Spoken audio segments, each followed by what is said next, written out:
Pero si levantáramos el suelo de una cancha de baloncesto, de hockey, de un estadio moderno, se parecería mucho. Los arqueólogos han desentrañado la compleja subestructura del Coliseo desde que comenzaron las excavaciones en 1870. Los montacargas que llevaban a gladiadores, animales y escenario al suelo de la arena suponen una parte fascinante de esa historia. 32 elevadores, especialmente diseñados para leones, panteras y otros animales peligrosos, rodeaban la arena en el hipogeo. Los subían desde el piso de abajo en jaulas, probablemente operadas por algún tipo de sistema de contrapesos, en el que al soltar el peso ascendía la jaula. El animal salía atraído por la luz. Debían poner un cebo en la tapa que los animaría a cargar. Enormes plataformas móviles o rampas llamadas pegmata se situaban en el centro de la arena. Se usaban contrapesos para subir a los elefantes y otros animales grandes, o decorados espectaculares que incluían bosques y montañas. No tenemos idea de cómo lograron recrear el volcán Vesubio. Sabemos que en el siglo III después de Cristo se reconstruyó el volcán en el Coliseo.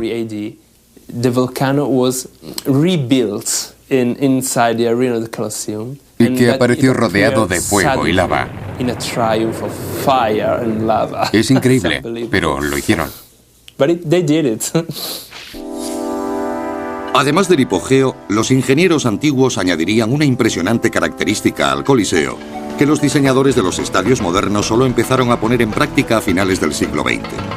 Una cubierta desplegable. Los techos retráctiles son la gran novedad tecnológica en los estadios deportivos modernos. Su ingenioso diseño no deja de sorprender y maravillar a los espectadores. Nadie sospecha que los antepasados de estos aparentemente modernos inventos formaron parte del Coliseo hace más de 2000 años. El velarium, como era llamado, estaba hecho de tela y era desplegado por un grupo de 300 marineros imperiales destinados permanentemente en el exterior del edificio. Los toldos protegían a los espectadores del tórrido sol mediterráneo. No es fácil aguantar durante horas a pleno sol. El velarium fue un gran regalo del emperador Flavio a los romanos. Aunque el velarium desapareció hace tiempo, es fácil encontrar pruebas físicas de su existencia en los soportes que rodean la fachada del Coliseo. 240 en total. Cada uno sostenía un largo poste de madera como el mástil de un barco. Los especialistas creen que a una señal los marineros colocaban un enorme armazón de sogas. Entonces desplegaban las 24 toneladas de lonas que cubrían 2/3 de la arena y dejaban el centro al descubierto.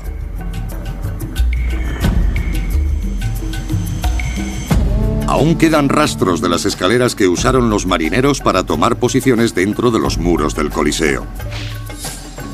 No se sabe bien cómo funcionaba el velarium, pero los arqueólogos creen haber encontrado un diseño creíble que explica cómo podría haber funcionado un toldo tan grande teniendo en cuenta las ráfagas de viento. Sabemos el tamaño que alcanzó el velarium.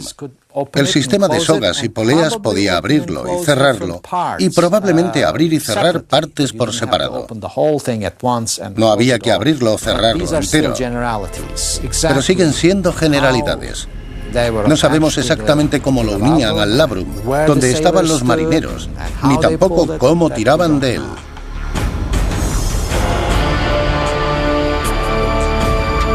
El Coliseo se inauguró en el año 80 después de Cristo con 100 días de juegos de gladiadores.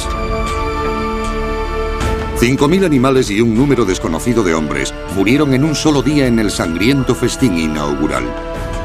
Durante los 2 primeros años de vida del Coliseo, antes de que Domiciano añadiera el hipogeo, los gladiadores luchaban en agua en recreaciones de famosas batallas navales. La arena, que en la primera fase era de madera, se desmontaba en cuestión de horas. Luego se inundaba la cavidad que estaba conectada con un acueducto.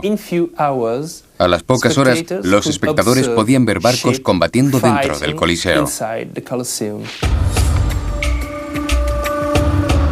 La entrada era libre. Los funcionarios distribuían entradas con forma de hojas de arcilla. Un número grabado indicaba por cuál de las arcadas entrar. Al hacerlo, el público admiraba la lujosa decoración, desaparecida hace mucho. Sin embargo, los arqueólogos han desenterrado algunos intrigantes fragmentos, incluyendo estatuas antiguas y capiteles. Muchos de los objetos están almacenados ahora en una cámara subterránea, lejos de la vista del público.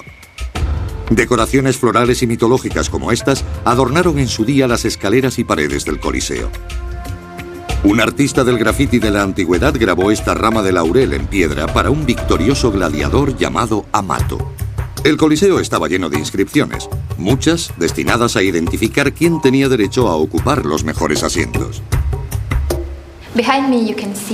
Aquí detrás vemos un ejemplo de una inscripción senatorial, es decir, una piedra en la que tallaban los nombres de los senadores con asientos reservados en las primeras filas del anfiteatro. En esta piedra se pueden leer los nombres de 3 senadores. También se ven los nombres de los senadores que ocuparon esos asientos antes. Fueron borrados cuando murieron o cambiaron de lugar.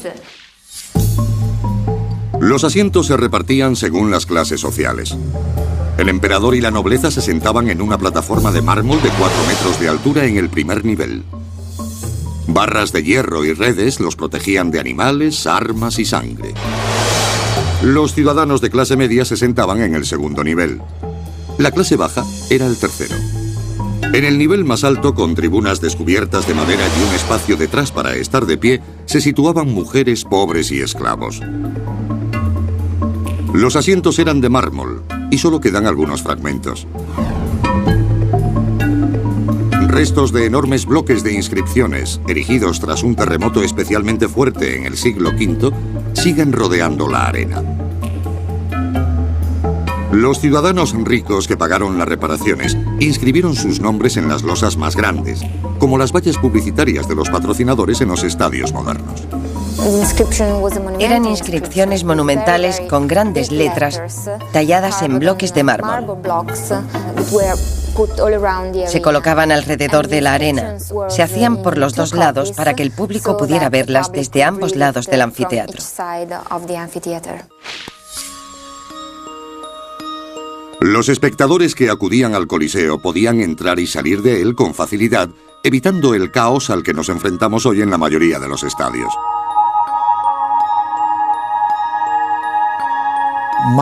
Los cálculos indican que se podía vaciar el lugar en unos 12 minutos. Inconcebible, ¿verdad?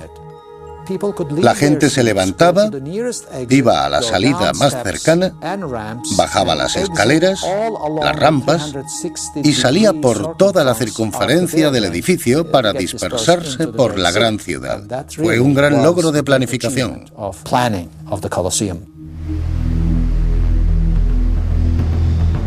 El público podía admirar el magnífico edificio camino de sus asientos. Pero la atracción principal eran los gladiadores, los animales y las ejecuciones en la arena.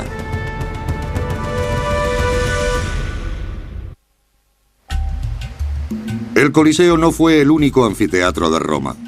De hecho, había al otro lado el Ludus Magnus, donde vivían y entrenaban los gladiadores que luchaban en el Coliseo. Los luchadores, junto con sus preparadores y galenos, vivían en barracones en torno al perímetro del Ludus Magnus. 3.000 personas podían verlos mientras entrenaban en una palestra mucho más pequeña que la del Coliseo. Hay que tener en cuenta que el Ludus Magnus es más o menos del mismo tamaño que cualquier anfiteatro de una ciudad normal del imperio. Pero esto era Roma y tenía el Coliseo. Otras ciudades tenían anfiteatros tan grandes como nuestro Ludus Magnus. Desde el Ludus Magnus, los gladiadores atravesaban un pasadizo subterráneo hasta el Coliseo, sabiendo que podía esperarles la muerte. Un error en el combate, lentitud de reflejos o un despiste podían ser fatales.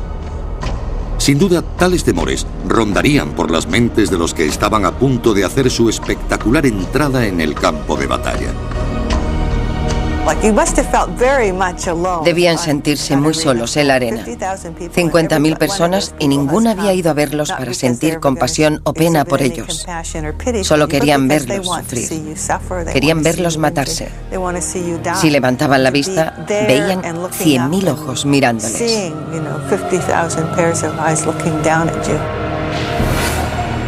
Cuando se inauguró el Coliseo en el 80 después de Cristo, el combate de gladiadores se había convertido en un espectáculo de masas.